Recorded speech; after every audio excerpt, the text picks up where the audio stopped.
It's nice to be here. Thank you for the invitation. I know your time is precious. You don't have all that much time to get back to work. I appreciate that. I have been a federal judge for 14 years. Most of the time I'm in East St. Louis, but I'm also in Benton, Illinois. And I've had the privilege to sit on the United States Court of Appeals in Chicago. And I know you're sitting on the edge of your chair wanting to understand the nuances of federal jurisdiction and the doctrines of abstention and the rest. Since I know a lot about that, I decided not to talk about that at all. And in the few minutes I have, I'm going to cover family, war, the United States Marine Corps, and love. And I think I can get this done. It's timely.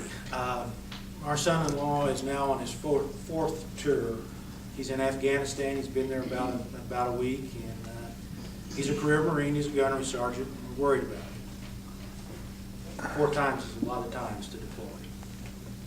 Now, to understand what I'm going to do, I have to give you just a little bit of background and introduce you to a few characters that you're going to hear about. My wife knows all of these people, and I'm going to take you back to 2005. And at that time, the Iraq War was going big, and I had been with some of my Vietnam-era Marines, and I was fighting a little bit of depression. I knew that the war was not going to go as advertised. It never does. That's just not reality. And we were all having some of the same issues when we got together. 3rd Battalion 1st Marines had a reunion in Louisville, Kentucky. And as a part of our reunion, we honor our dead. In our 1 battalion, we had 850 KIAs in 4 years. In my little company, K Company, the best day we ever had was 100 Marines. We have 162 that we remember. That's the KIAs. And one of my friends, a great American by the name of Mark O'Reilly from Brockton, Massachusetts, wonderful man, was having the hardest time of all. Mark is a real American hero. He's funny. After the Marine Corps, he coached nationally ranked swimmers, headed up Habitat for Humanity on the East Coast. But he had a hard war. He'd been shot up pretty good. And as it works out, Mark's hole was always right next to mine. He had the M60 machine gun, and I had a 3.5-inch rocket launcher. The guy in my hole, Frankie Reed, he spent 18 months in the VA hospital. He got shot through the pelvis pretty good. So we're all together, and Mark was having trouble, and I said, Mark, here's what we're going to do. We're going to go to the Bethesda Naval Hospital, and we're going to visit our Marines that are just coming in, that are shot up, blown away, hurt. I thought that would be the best medicine for all of us. We always do better, don't we? We try to reach out and help other people and get our mind off of our own misery. And we did. Now, Mark's best friend is a guy named Pat Barnes. And we were with the 3rd Battalion 1st Marines. Barnes was with the 7th Marines in the Battle of Way City. And Barnes' son, Sean, as it works out, at that time was a captain in Iraq with 3rd Battalion 1st Marines. It's a small world. It's a small world. So as soon as we made our visit to the Bethesda Naval Hospital, I immediately wrote down my experiences because I wanted to keep them close. And time changes everything. We don't remember things, our feelings, over time. It's best to get it right then. And this is what I wrote then. And I have cleaned this up a little bit because it's mixed company. And remember, this was written by a Marine for Marines. We were taking care of each other. And I'm going to call this little article Skin in the Game. And this is how it went. We start from Dunlop Square and travel by cab to Bethesda Naval Hospital to visit some recently wounded Marines from 3rd Battalion, 1st Marines. The same unit Murphy and O'Reilly served in 40 years earlier in Vietnam. Barnes served with the 7th Marines during the same period. The usual irreverent and profane banter is muffled because we know what is waiting for us at Bethesda. Barnes is heavily invested in Iraq.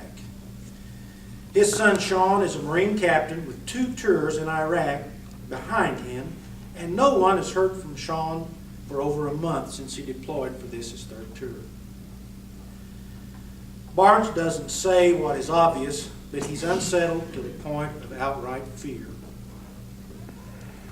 Borrowing a line from Warren Buffett, he says, "I've got skin in this game." The wounded Marines are at 5 east of the huge hospital complex, and we quickly locate our 2 Marines from 3-1, Lance Corporal Heller and Lance Corporal Croson. Heller is propped up in bed with his parents close by and his girlfriend sleeping in an adjoining room. This kid is a warrior from his close cropped hair to his toenails. His lean, finely muscled body is tattooed, and he speaks politely but with an edge. He is only 20 years old and on his 2nd tour when he got blown out of his Humvee by an IED. A slime ball had wrapped 4.155 rounds around a tank of propane gas and detonated the same at an opportune time. Heller's body is punctured, lacerated, and ripped in too many places to count. He is wounded from top to bottom.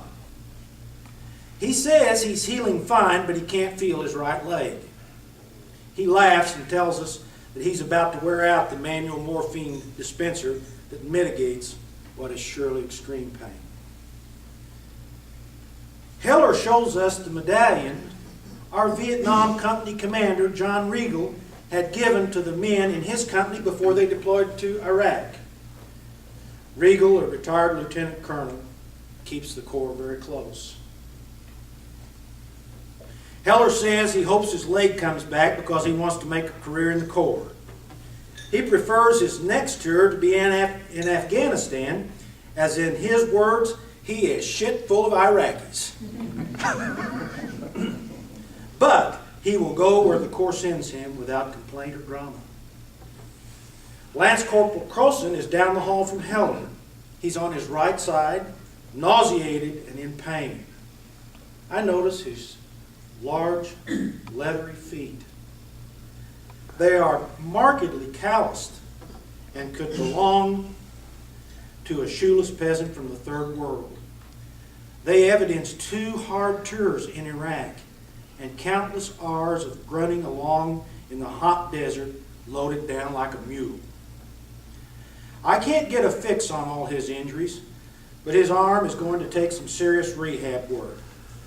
He's pretty sure he will not be crippled.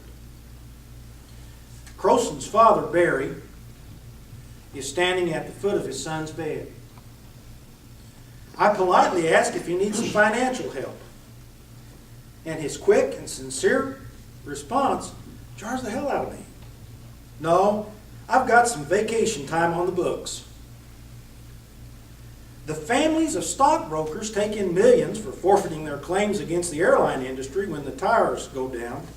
And here is a working parent of a seriously wounded Marine, grateful for nothing more than the paid vacation days that he'd earned. Something is wrong, and even the dullest citizen should at least figure out as much. It is a small world. Barry tells us that a former Marine, Mike Hodges, is helping out with his son. O'Reilly knows Hodges. Hodges lost his leg serving with us in 3-1 in Vietnam. We wish Croson and his dad the best and promise to help any way we can. On the way out, we pass Colonel Lydon, who is waiting to meet the next group of wounded Marines who are arriving shortly. It's a real quiet ride back in town. O'Reilly looks blank, and Barnes even more so. I'm numb, just empty. Barnes finally strings together 2 paragraphs of expletives that is just this side of poetry. But at the bottom of all this is unspeakable pride in these 2 Marines and our connection to them.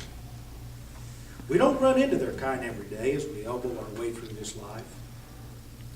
The truth is, our culture is collapsing under the weight of unchecked materialism. Big cars, nice homes, generous pensions are the prizes sought. Courage, honor, and sacrifice are set aside and only play a small part in our crass culture. These 2 young men and their fellow warriors are the last and best expression of what built and sustained this country. And soon enough, we will all have skin